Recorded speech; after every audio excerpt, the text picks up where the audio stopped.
Hey everybody, welcome back to another episode of Evan Writes. Today I'm going to be reviewing The Wise Man's Fear by Patrick Rothfuss.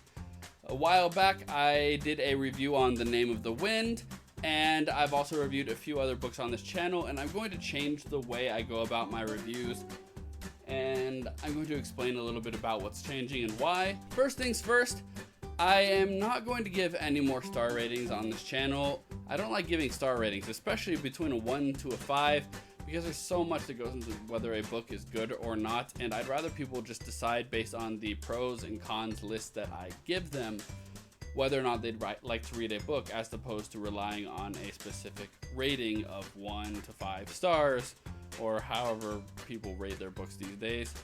So I will no longer be giving any star ratings on this channel. I will instead provide a non-spoiler list of pros and cons for a book that I read, and then afterwards I will give a spoiler section of pros and cons for the book. This will be my first video following this format, though it's not changing too much because I do give the pros and the cons in the same way in my other reviews. This time though, I'm just not going to give a specific star rating to it, so you can decide based on the information I give of the pros and cons, whether or not they are pros or cons for you, whether you want to give the book a try, and so on and so forth. Without further ado, let's roll the intro.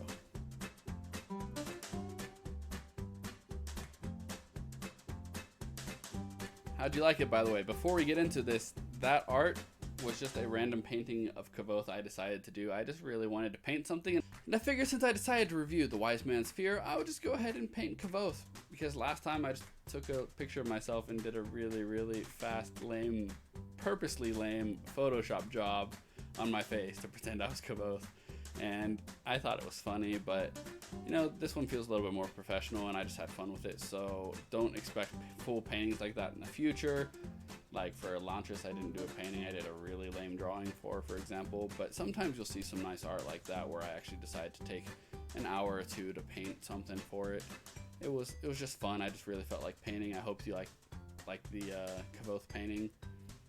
Anyway, before we get into the actual review, I wanted to go ahead and show you something that I got in the mail just yesterday. I ordered like a month and a half ago, but it is The Name of the Wind. It is the 10th anniversary edition.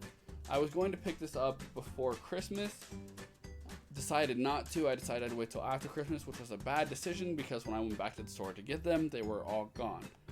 And they won't be restocked, at least as far as I understand, so I decided I'd just order it offline before it's gone forever, because I do like reading these books.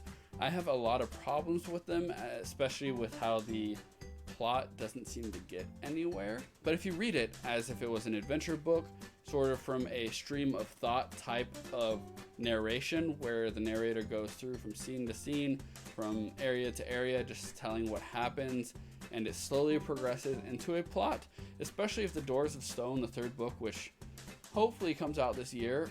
From what I understand, it's slated for August, but it's not always the case, especially with these books. It's been slated many times and doesn't actually come out, but we'll see. I'm hoping it does so I can finish the series this year. That's why I read The Wise Man's Fear recently. But I'm really hoping that the third one comes over and really hits hard on the Chandrian and all of the stuff that I really liked about the first two books, and really heads home with it and ends the adventure in a way that I really like, and we got a lot of the boring stuff out of the way. Not necessarily that it was boring to read, because I liked reading it, but boring in terms of it didn't progress the plot for me, at least in too significant of a way. Anyway, I'll start this off with a hot take, a rather hot take. I think I actually liked The Wise Man's Fear more than The Name of the Wind, and I know that's almost blasphemous to some people, but I had the benefit of reading them almost back to back. I read Elantris in between them because I wanted a short break, but I read them within a month of each other, and I kind of liked that a lot of the boring stuff about Tarbine and all that stuff was gotten out of the way, and that we kind of knew Kvothe already, and that he was already established at the university. So we just got a lot of the more fun interactions with him and Sim and Fela and Devi and Ari and all these people, and we got more of the people we care more about. in this book. I just like his interactions with him a lot more. Not to say that there aren't a lot of cons in this book, for me there are a lot of cons, but I think I like this one more than Name of the Wind. But at the same time, it almost feels just like one giant book to me because of how closely I read them together. And there's a lot of things that happen in both of these books. So it's hard to necessarily say like I like Name of the Wind for some things more than I liked for The Wise Man's Fear. They both have their pros and their cons.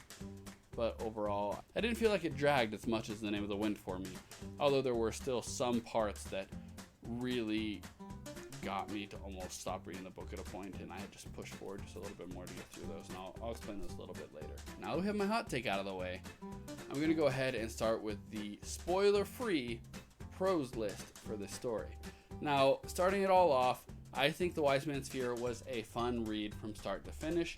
I enjoyed reading the whole book. As I said before, especially if you read it as an adventure, an account of an adventure, it is a really fun read, and you don't expect a complete plot with a climax and an ending in this book, because there are many small plots and climaxes and endings for the small plots in this book, but none of them seem to progress the overall plot. Same issue with The Name of the Wind, but it was still a very well written novel and fun to read as I read it. The next pro is the same thing that I mentioned for The Name of the Wind, and that would be the magic system of sympathy. And I actually like naming a little bit more how it was addressed in this book than it was in The Name of the Wind, mainly because The Name of the Wind we didn't get much of it.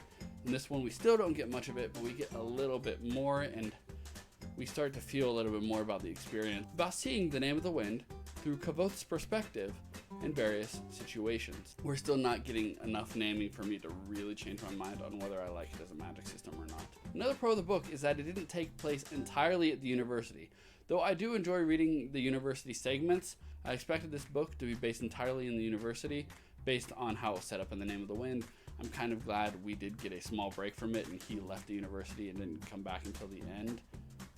But there were some points in the book where I'd rather read the university than what we got. The next pro is that the segment with the mayor was really fun for me. In this segment, Kvothe leaves the university in search for a potential patron or benefactor. And the segment during that I really liked. A quick con, this isn't thrown in the cons list, but there's a short segment between there where he's traveling from the university to this other place where a lot of events happen, but they're brushed away within 1 or 2 sentences. There was a shipwreck, he went 3 weeks or something with no food and walked and trying to get to this place. So there was a lot of crazy action that happened that was completely brushed over and was jarring to read, because it's strange with how much time he spends in a lot of insignificant things, and then some of the very large, crazy things that happened to his life. This is the first time I've read it in his writing so far. He just entirely brushed them away, and it's like, I don't know, I would have kind of liked to read about that shipwreck. That actually sounded exciting, and that would be something I wanted to read. But no. I mean, granted, if he was just traveling from one place to the other, I wouldn't want to read that, but since there was like a crazy shipwreck or something, that would have been a little bit more interesting to me than some of the things that followed in the book that took up a lot of time. Denna. Okay, the next one is I like the addition of different cultures in this book. The Ademra and a lot of the other sections that we get to learn new languages, we get to learn thoughts of people who think differently than Kvothe and people at the university. There's just a lot of cool cultural things about this world that we tend to get in this book that we didn't get in the other books. I like that we got a little bit more about the Chandrian, though not a whole lot more.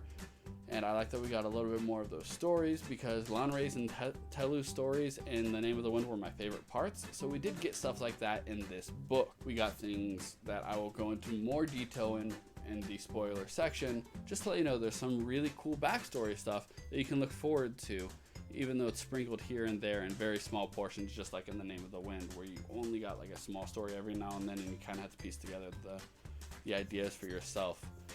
He's left a lot of clues that if you put them together, you can come up with some interesting ideas for who people might be based on the lore, but we won't know until Doors of Stone comes out.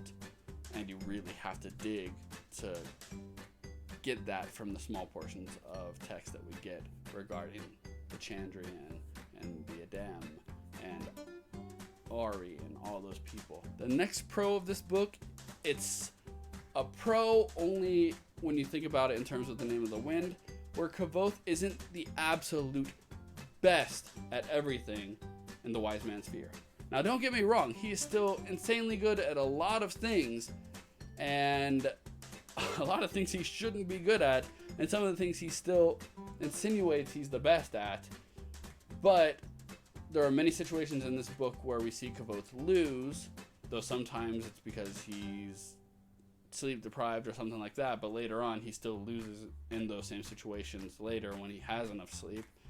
So in some ways, he's not as powerful as he was made out to be in The Name of the Wind, but he's still insanely good at everything, so it's still a problem. But I feel that Patrick was toning it down a little bit in some cases and trying to add in, like, okay, so he's not the best at all of these things. I had noticed it was an issue in the first book, so I'm going to kind of sprinkle in some of the things he's not instantly good at, or things that he's only okay at, but in some situations he's still better at than most people because of who he learned it from, etc.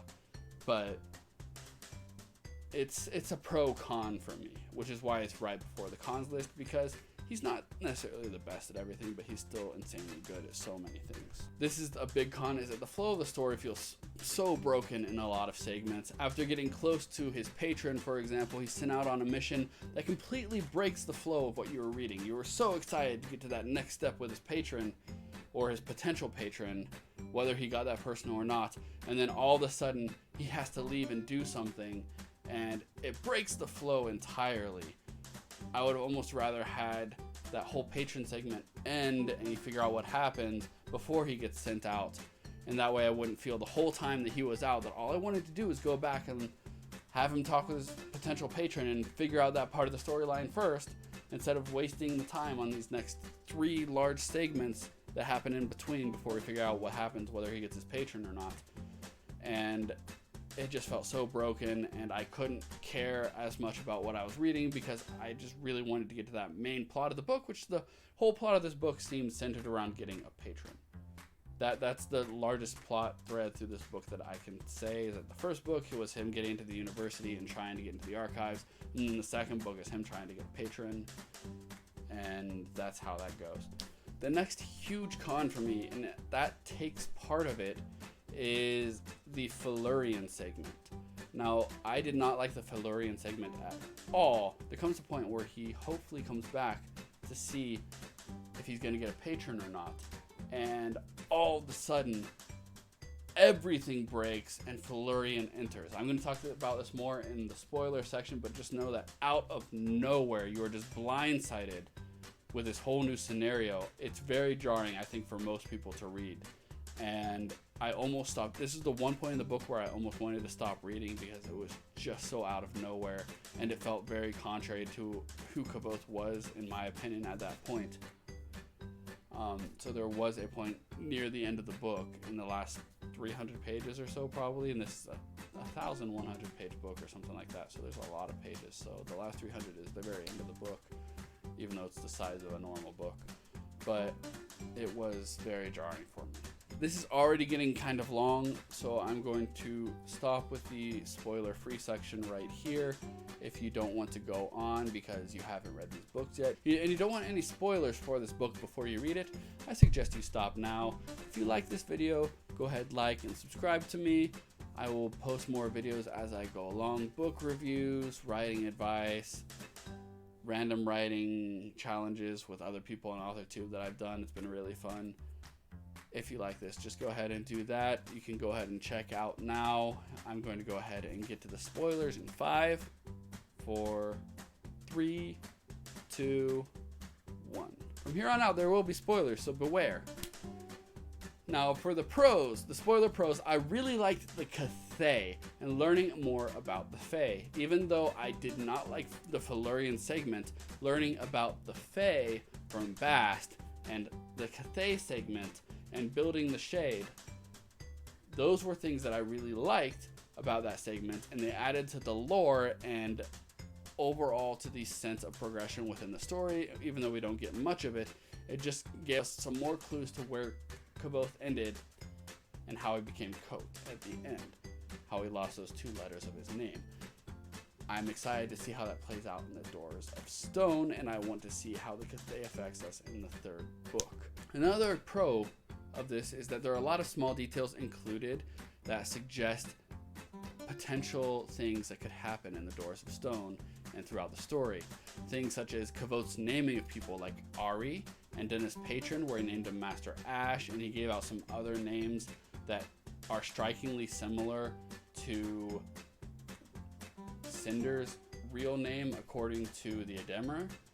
And just small things like that, like if you really dig into the small amount of lore we get, you can kind of get some clues for later. I like that. Even though there's so little lore that we get, it's still my favorite part of the book, and I'm glad that there are some small details there that can really help us to make this world bigger than it is with how much information we have. I liked Kvothe using sympathy in a battle segment and allowing us to see the dangers of sympathy and why there are so many laws in the universe against malfeasance, no matter how small, because we see how Kvothe uses it in a very brutal way. And it's really crazy how he killed a lot of people. Now, the thing I hated about that was that at first, Kvothe didn't seem affected at all that he killed 20 some odd people using a dead man's body, and this is the first time he's killed from what I understand, and it's crazy how it didn't seem to affect him. Now this was remedied a little later on where he did seem affected once he finally reached Edemir with Tempe, and he started training there and he started falling apart a little bit, and you could see that he was finally affected by his murders and his killing. But until then, it was kind of strange that he kind of didn't focus on it and didn't seem affected. As for the last of the spoiler pros, I liked how the spinning leaf acts in contradiction to the Heart of Stone and how they are sort of brain devices he can use, where he can empty his brain and see things through a purely emotional perspective, and that opens him up to naming, which is really cool to me. How versus the Heart of Stone, where he gets rid of every type of emotion, and that allows him to split his brain for sympathy. Now that allows us to see that naming and sympathy seem to be polar opposites, where one focuses completely on immersion within the emotion and the moment and being one with the things around you, where the Heart of Stone and sympathy is more about breaking that and believing opposites and controlling the things around you and shutting yourself off from the things around you, and how those are two different mindsets he has to put himself into to access those powers. And I kind of liked that, especially because he came up with spinning leaf on the way, and then it turned out that it became a huge thing with the whole razor tree with the leaves that could cut you, and how that kind of played into each other too. And he saw the name of the wind, and those are some really cool segments how those were explained. Moving on, since this video is getting pretty long now, I'm going to close it up here pretty soon. For the spoiler cons, Felurian is one of my greatest cons for this book. If it wasn't for Denna being Denna, I would say Felurian was the worst part of this book.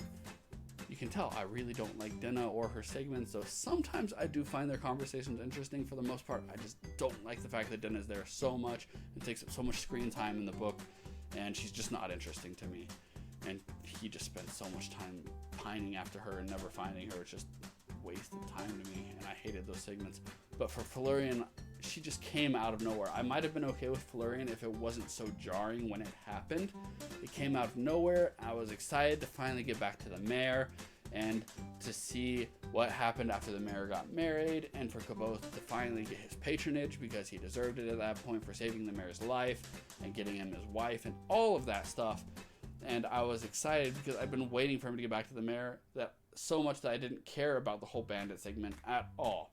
I really just wanted to get through the bandit segment so he could get to the mayor and get his reward instead of being pushed away. So I think the whole thing with the mayor and what he gets from the mayor could have been done before he gets sent off after the bandits, so we could get that nice ending for that segment and see whether he got his patron or not. And then when he gets sent out by the mayor to find them, I wouldn't have been as annoyed, and I would have enjoyed the bandit segment way more than I did. And Felurian might not have even been as much of an issue, because when Felurian popped up, it was another thing that just broke in between him and getting to the mayor, and I hated it because I just wanted the end of that segment before all this other stuff happened. So it was just, that whole end section of the book annoyed me so much because I wanted a conclusion to the whole area with the mayor first, and I didn't get it until the very end, and it wasn't very good when I got there. The next thing about Florian is that Kvothe just seemed to be magically good at sex for his first time, and this was said by the sex goddess, the one who pretty much knows everything because she's lived lifetimes and does this for a living pretty much. And to her, he was good. That doesn't strike me as valid in any way, shape, or form, though I don't know. I'm not even sure why she was there necessarily to begin with. And once he finally gets out, he ends up having a lot of relations with other people in this way, where before he never even really looked at a woman aside from Denna, or if he did, he would blush and run away. And now he's just doing it with anybody he sees, and it's just so weird and just a complete 180 from who he was. I didn't like that at all. This part almost made me stop reading. Too much time was spent with Florian, in my opinion, and he was changed too much from his time with her. Though magic was involved in some way, shape, or form, it's just strange. The only good thing that comes from this, in my opinion, was that he got his shade. I liked the whole section where he was making his shade with Florian. That was cool to me, where he learned more lore about the moon and the Fey realm and how all that worked together, and that he got to speak with the Kvothe, and I'm excited to see how the Kvothe plays out. But the rest of the whole Florian segment I didn't like, and the aftermath of it I didn't like. I really don't like Denna in this book either, as I said before. Anyway, after talking about Florian, I'm just gonna go ahead and end it here because this book is really long. There's a lot I could be talking about, a lot of pros and cons I can go into, but those were the really big ones for me. This video is getting long. I don't feel like I need to give any more information. You can just go ahead and read the books if you want to. I do suggest you read them. I enjoyed reading it despite the cons of the book.